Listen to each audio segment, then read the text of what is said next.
Welcome to Perfection's Clutch Training Lab. I've got 3 examples of what are called pull type clutches on the bench today. This first one was used on some Camaros, Firebirds, and the design like this was used on some Corvettes. It's called a pull type because the bearing is pulled towards the transmission rather than being pushed towards the engine for release. Now in this particular application, the only challenge to it is the correct position of the fork during the installation process. We've got a bolt-in in the kit, shows you the correct way to position the fork and how to lock it in to that bearing. The next style system we want to look at belongs to the Hyundai Tiburon, Sonata, Kias. It is a quick connect style pull type clutch. This bearing goes on the transmission first, then we install the transmission and use the fork to lock the bearing in. The only problem here, please do not install the bearing on the clutch cover while you're looking at the clutch. If you install that, it'll be very difficult to get it out.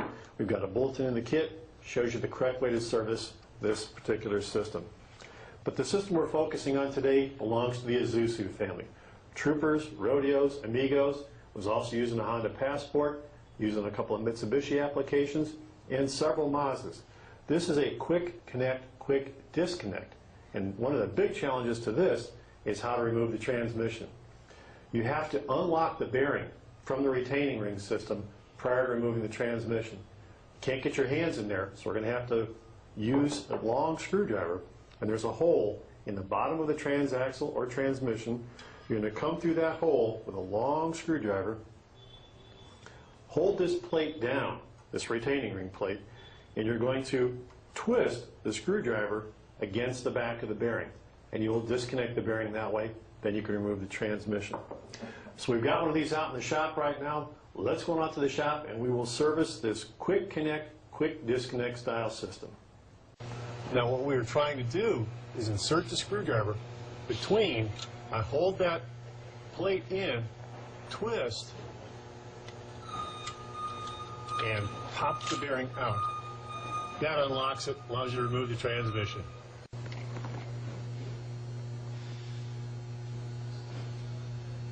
Very carefully position the screwdriver between the front face of the bearing and the ring or washer or whatever you'd like to call it that holds the retaining ring on the clutch.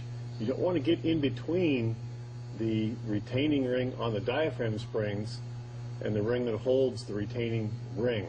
That'll just cause everything to lock up. So now with the screwdriver correctly positioned, it's very difficult to film this. I'm going to twist on the screwdriver, hold the retaining ring in position, and start to pop the bearing out.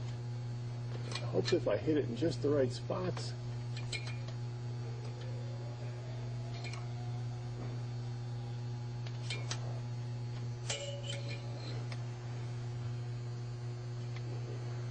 Now that I can move the fork like this, it is released. So I had to wedge it in there a couple of places, work it a couple of times, twist, and it popped out. The new pull type clutch is installed, got a new pilot bearing, we took care of the flywheel, disc, clutch cover is bolted up, everything was torqued according to specs. Now the one thing we really want to point out, do not install the clutch release bearing on the retaining ring on the clutch cover right now. This is a quick connect type system. We're going to install this on the transmission, and then after it's all bolted up to the engine, we're going to work the fork, we're going to lock the bearing into the retaining ring, and we'll be able to release that clutch. Now to remove this bearing from the transmission, there's a retaining clip right here, a washer. The pin drops out, then the fork and the bearing can come off the front of the transmission. Clean everything up. There's a bushing inside this fork. Lubricated it back up with grease, cleaned everything. Put some grease underneath the bearing so it slides good and free and clear on that front bearing retainer. Clean up the input shaft spline, a little wire brush, a little solvent, get it good and clean. Also clean up the nose of the input shaft right here. Now I want to take the clutch disc, clean hands, slide it on, make sure it slides free and clear, and then the little pack of grease we put in the kit, smear it around inside that spline and on the input shaft, slide it on, index it, slide it off, wipe up the excess, and we are ready to go.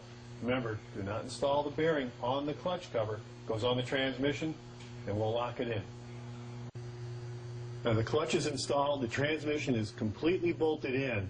Now the next thing we want to do is attach the bearing to the retaining ring on the diaphragm spring. So all I'm going to do is take the fork, my hand, move it to the back, it touches, one good click, and it's locked in. So the slave cylinder, later on, will come in from here and push against the fork for release. But it's locked in. Servicing pull-type clutches with quick disconnect style bearing systems that lock onto the diaphragm spring, not so hard to do once you know the secret handshake. It's where to put the screwdriver, how to hold it, the twist, and that bearing comes right out. But the first time I did this, it took me almost 3 hours to get this system off on the Mitsubishi Spider. So we wrote a bulletin. It's in each kit that uses this type system.